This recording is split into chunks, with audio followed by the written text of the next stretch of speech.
Iya lagi.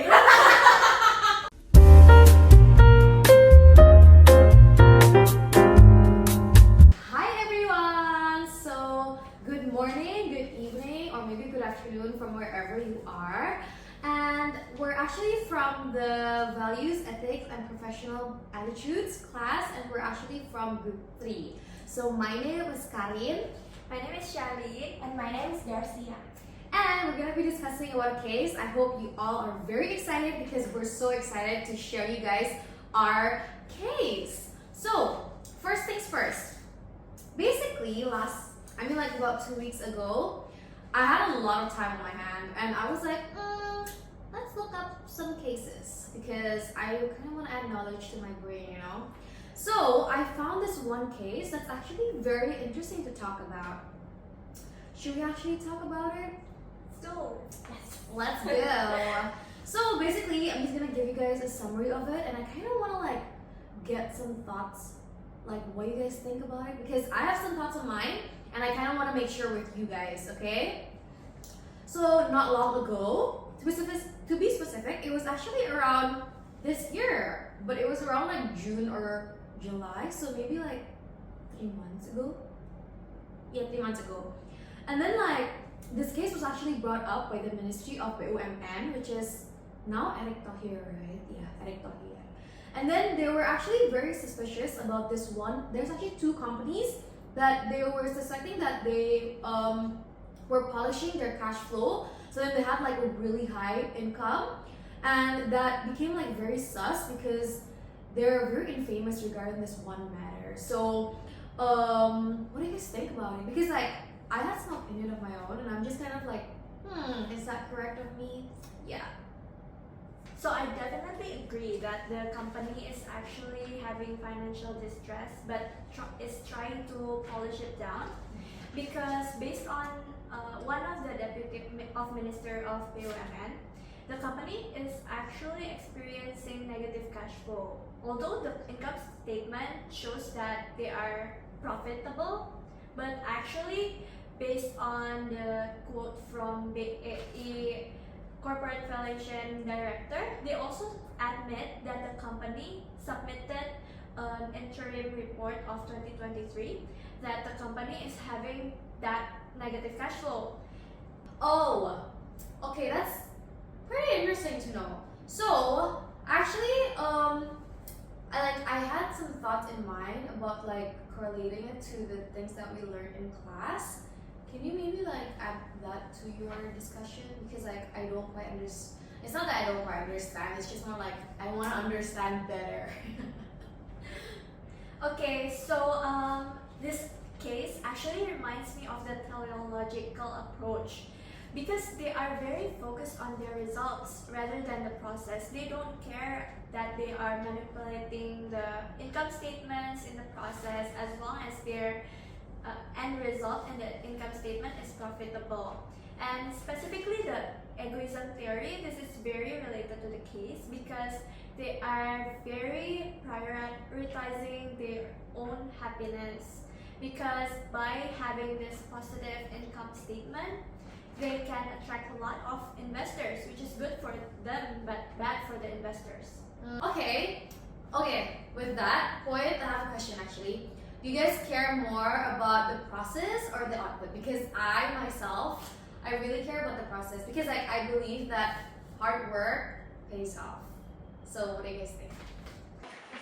Yes, I also very agree on focusing on the process, because by focusing on the process, we can get a lot of values, not only the output. And this actually reminds me of the ontological approach, don't you think, Christian? Yes, I think by discussing this, we can connecting with the theory that we already learned in class. It's the ontological approach.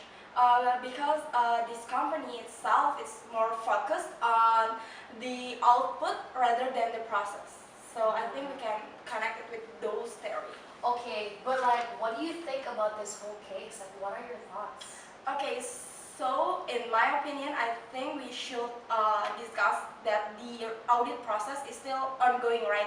Even after 3 months after the the accusations is being released in the internet or in the press. So I'm going to quote a statement by the company corporate secretary. So of course we are ready to be re-audited and are always open if it is deemed that the audit results are not in accordance with real conditions. So based on this statement only and according to him, we can say that the company is very open and is willing to do everything and give a lot of inquiries and supporting documents that the auditor needs, because we can see that the audit process is not it's not only the internal auditor on the company, but they also have an external auditor and also BPKP. So there's a lot of process and that's been going through. So I think by the facts that Sherwin already said, I think there's a lack of evidence and facts that we can say that, oh, this company is really in the wrong polishings in this case. So I think we need more evidence, we need more facts to say that, oh, this company is really violates the ethical code of conduct and so many more allegations that been going through. Okay, so we do actually realize that the company has violated the IFAC code of ethics, which is it professional behavior and integrity, is it? And but then, like, with that being said, you're basically saying that there's not enough evidence for it to actually come to a conclusion whether this company is actually doing fraud or not. So yeah, that's kind of interesting. But like, with that being said, I do realize that there are actually a lot more possibilities for this kind of fraud or even like mistake to happen. Do you guys have any idea what that could be? Actually, I have an addition. With like not enough evidence, it kind of reminded me of the Jessica Mirna case, which is the cyanida, which is like kind of not fair, to be honest. But let's go back to this case. Okay. So what do you think are like the possible mistake or even like other possibilities for this fraud happening? Okay, maybe Sherwin wants to go first. So, I actually have another proof that this company is actually very suspicious because one of the deputy minister of BUMN said that they actually have debts and they are having problems in covering their debts, and they actually also have the process of restructuring their obligations in addition to that. So it is indeed very probable that the company is having financial distress, but is polished by their profitable income. I get what you mean. And then? Yes, and this is further supported by, I think, the professional competence and due care from the IFAC Code of Ethics of Accountant, because I think they don't have enough knowledge and skills about the accounting standards, therefore they are continuously restructuring their debts. And I think also they are not giving an optimal service to the customers, to the shareholders of the company, because by they not being that competent in making the financial statements, then it will disrupt the decision-making process of the shareholders. So it is very violating the professional competence and due care.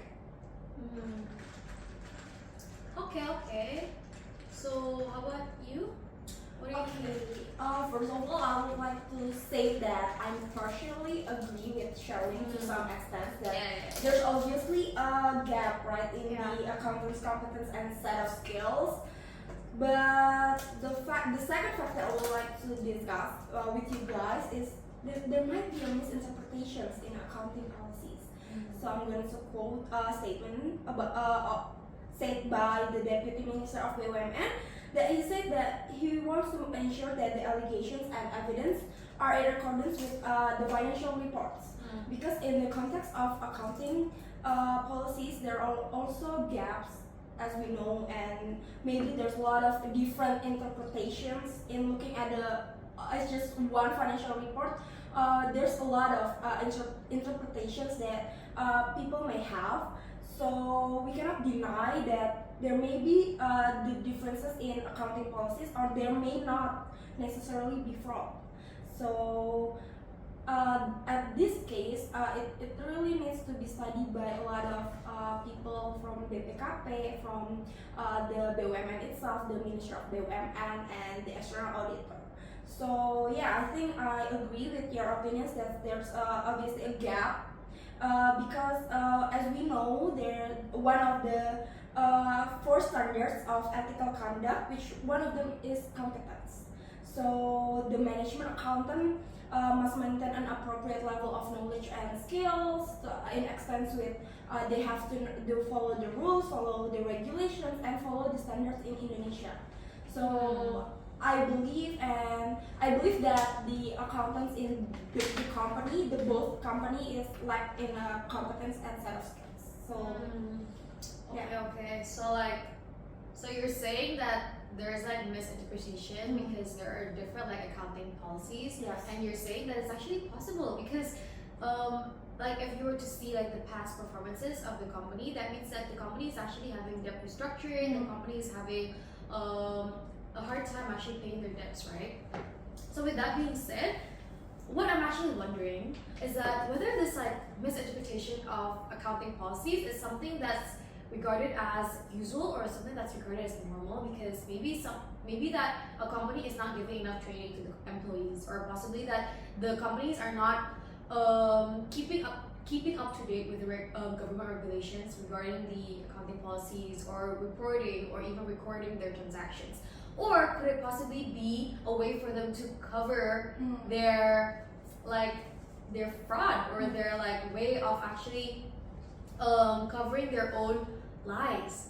So like they could just say, oh, there's like misinterpretation of accounting policies, but it's actually because they want to cover some things. And like yes, so it's just that's what I think about it. But do you guys have any more things that you want to discuss? okay, I would like to point out something that actually this thing you can mitigate it with what? I think the solutions that we can bring up to the company is to hold an internal workshop conducted with advice, or maybe inviting an advisory from an external auditor discussing the internal control. So basically, there's an audit procedures by external auditor called iCover. So basically, this procedure is to dig insights about the internal control of the company and the standard operational procedure. So because in my opinion, I think this case the company is very lacking in the internal control. So why this case is happening is because they're lacking in internal control. Okay. So those are really interesting points that you guys have brought up. Actually, it got me thinking a lot. But then like I kind of want to make sure again. Do you guys have like any more ideas that you like to bring out? Because like I think for me, it kind of looks like some of even the Ministry of BUMN might even have bias, isn't it? Like, what do you guys think? Okay, maybe I'll go first, right? So I think there's like an unconscious bias is happening due to corruption allegations by the company's director. So previously, I would like to quote again the statement from the head of the Center for Food, Energy and Sustainable Development from INDEF. He criticized the corrupt practices that occurred in this company because in recent times we have been very sad to hear about the corruptions in this company, and I think we can correct it with the theory that we learned in class about unconscious bias, that anyone, including accountants, can be impacted by unconscious bias, and this prejudice may affect how accountants communicate with customers, collaborate with coworkers, and their shareholders. And for me, I think due to this corruption allegation, maybe it might makes the public's questioning about the financial statement of the company. Is it true, or if the director is having this corruptions act, will be the financial statement might be misinterpreted, or it might be mistaken. So maybe I think there's like a lot of unconscious bias is happening because of these corruption allegations. Okay. But then like, I do think that like unconscious bias is something that's very inevitable. You know, like everyone has it, right? So what do you think, Shirley? Yes, I think it is very true that this investigation, so basically, it is actually very true that this company is having unconscious bias also, but the unconscious bias arises from true facts I think should not be ignored because it leads to another investigation by the BUMN, which is very important to protect the public's interest and so the investors won't make any wrong decision making process. But moreover, if the unconscious bias is acting as a motivation to search on other facts that supports a certain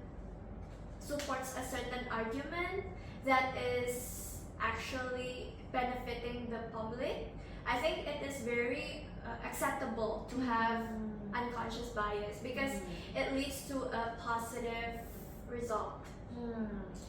Okay, so you're both basically saying that like bias can actually play a good role, but they can actually kind of like have a bad role as well in the job. So that means that, as I mentioned before, that means that bias actually play a pretty important role here, because it is true that the investigation actually arises from unconscious bias, right? But then again, bias actually like made it kind of unfair and injustice when it comes to these type of investigation. But then I do believe that bias should not exactly be involved in your job. But as human beings, I do believe that it's pretty inevitable because it's like, again, unconscious bias, the name itself, it's pretty self-explanatory. It's like you kind of do it unconsciously. Yeah. And the one thing that maybe this company or even like with the BUMN or even other like big corporations, they need to actually learn how to minimize these biases. You can't remove it completely, but I do realize that you can minimize it. So yeah, I think that it's something that every company should actually look into and even like do even like more trainings, more like educating regarding this matter. And yeah. Okay, I have a really good question, and why am I standing? And a really like interesting question actually. Enthusiastic. I'm very enthusiastic. So would you ever work in a company like that? That's an interesting question actually. But for me, I think no. What about you? Personally, no. Yeah, me too. I wouldn't want to work in a company like that. Like, that's like so like degrading to my own like self values because the company's values then don't exactly align with my like private values that is like instilled in me. Yeah. And like, I also agree that it can profit you by the short term, but in the long term it will like disgrace your own integrity and that's true. And it will affect negatively to your own name. So that's actually true. Like, because like I mean like we're at a young age where like our future is still so far ahead of us. And like okay, I'll like work in this company for like 5 years or like 7 years, but I'm not gonna work there permanently. But what if like once I want to move job, I'm not gonna get a job. Like what if I'm not gonna get a job because like my reputation is being ruined by that one company, right? Exactly. Yeah, that's true. Okay, I want to ask a question. So, what would you do if you're the accountant in the company with all these cases going on, with all this pressure from your boss and the stressed public and stressed shareholders? And what did you do? For me, the first thing that I would do, I would actually talk to my director or like the top management, just say that like, oh, like I don't really like what you're doing, and I don't think I'm capable of doing that kind of like polishing or that kind of like lies, because I just can't. That's like too much like secrets on my back, and it's too pressuring for me. And I'm like a very stressful person. I even stress out what I'm gonna eat tomorrow. You know, like I can't have a big secret on my back, especially about a company. But what about you, Charlene? Yes, I think if I were to be even the auditor of the company, I will be brave enough to become a whistleblower. Yeah.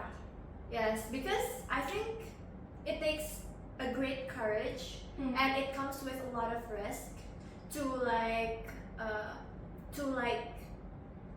defend certain justice. Yeah, it's like it takes a lot of courage to go against everyone. Yeah, to go against everyone, but in the end, I think it will be worth it. Yeah. Yeah, I think it's actually would be worth it. But simulation. Example, you're like, okay, you keep secret, you like make my company look good, my financial look good, but I'm gonna pay you 500 million rupees. What would you do? Would you still not want to take the job? No. For me, no. Me neither. Actually, Actually, but then like with that 500 million, you can buy like car, house, like so many bags. Like your lifestyle would increase definitely. well, me personally, I wouldn't do that just because it has so many risks, and I would take the benefit for that many risks. It's like it's not worth it. It's too much, is it? Personally, I agree because it's very risky. And Okay, last question. Rank your like from the top, so the most important to the least important of the IFAC code of conduct, from like integrity, professional competence and due care, confidentiality, and professional behavior. For me, first is integrity.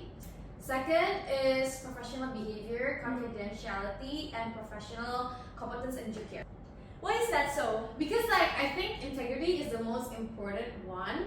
I feel like because every job actually needs integrity, you know, because like when you're working, I feel like it's purely like on your own. You're on your own, and you're just like an individual thing, because it's completely different from when you're actually at university or when you're at school. Because when you're at school, it's like someone is like completely watching you, and so there's no room for you to actually like create those mistakes, right? But when you're at work, you're like very, very free actually. Like you can do whatever you want as long as you get the job done. yeah. And that like leaves room for you to, whether you want to do it right, you want to do it straightforward and get to the job, or you want to take the back road. Like for example, like I can just tell someone to do it for me, or you take like the easier road to do that. I think that. And the second one I said confidentiality, is it? Yeah. With confidentiality, I think that it's like to your own core values, because I think that's a matter of respect by like keeping secrets to yourself, or even like respecting the company itself. Like even when you're talking with your friends, there's some confidentiality within those conversation, and it's like, oh, I respect my friends, so I'm not gonna blab on to everyone like what's actually wrong with this company or what's actually wrong with my friend, you know. And with professional behavior, I think it's just a matter of like it's the norm of being professional in your job. And and then the last one I think is just, I think with professional competence, I think that professional competence can actually be fixed in a very quick way by actually training your employees, or even me like studying the whole thing and like learning it again and again. Those are things that can actually help me. But with integrity, confidentiality, and professional behavior, those are the things that you can't exactly learn, or you can't exactly like implement to yourself, because those are like your true rooted values. So like you learn from your upbringings, from your parents, and it's something it's part of you. Like you can't change it. But when it's like intelligence, you can learn. Like competence, you can learn. Okay, I'll do the eat training, or the eat like brevet training. I don't know. Shops. Yeah, exactly. So like you can pay to get certification. Yes. Okay. So those are things that like that's important. How about you guys? Personally, I think all of the code of ethical conduct is inseparable, because it's all very important, and not just like we can rank it from least important and not least important. So I think, but as an auditor or as an accountant in all corporations, I think the most important value that we have to have is integrity. Same as you. So the first one is integrity, because we need to be honest, and we need to, because we know, right, the financial statement is not only affect the company, but it affects a lot of people. Yeah, that's true. Not just the company, not just the shareholders, but the public too can be affected by it.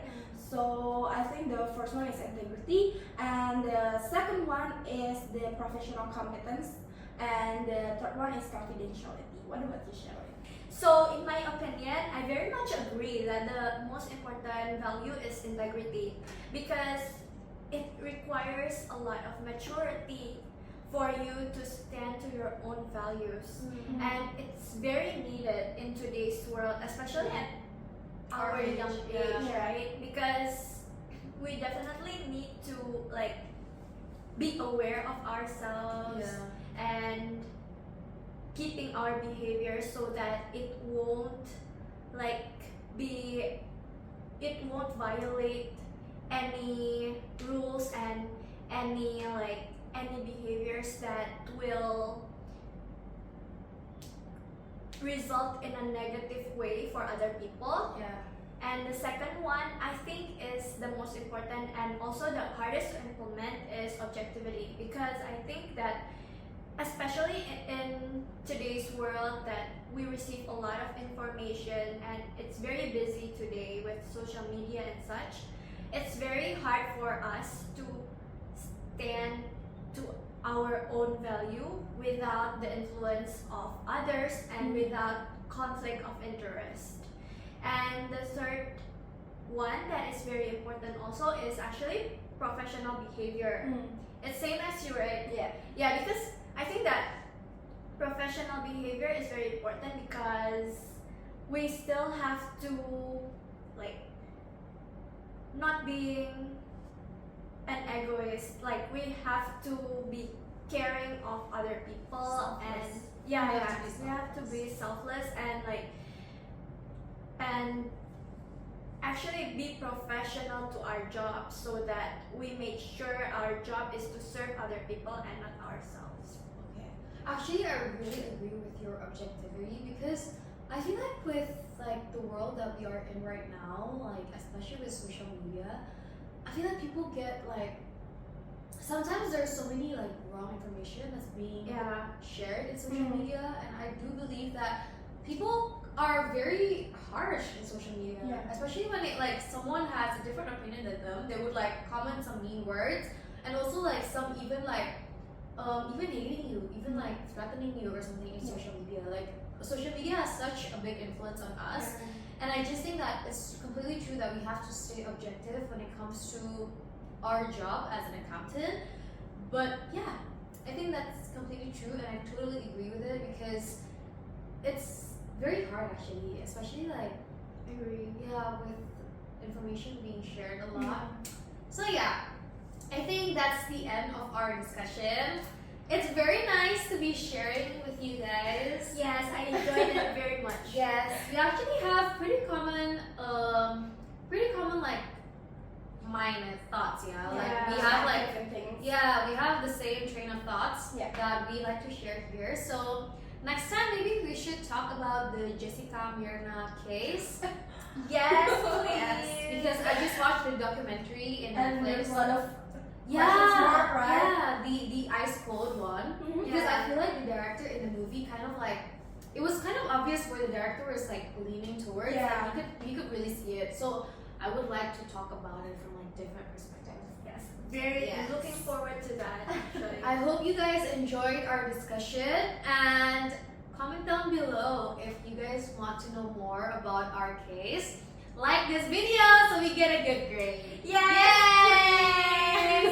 I hope this will be a very valuable lesson. Yes. Thanks, guys. Thank you.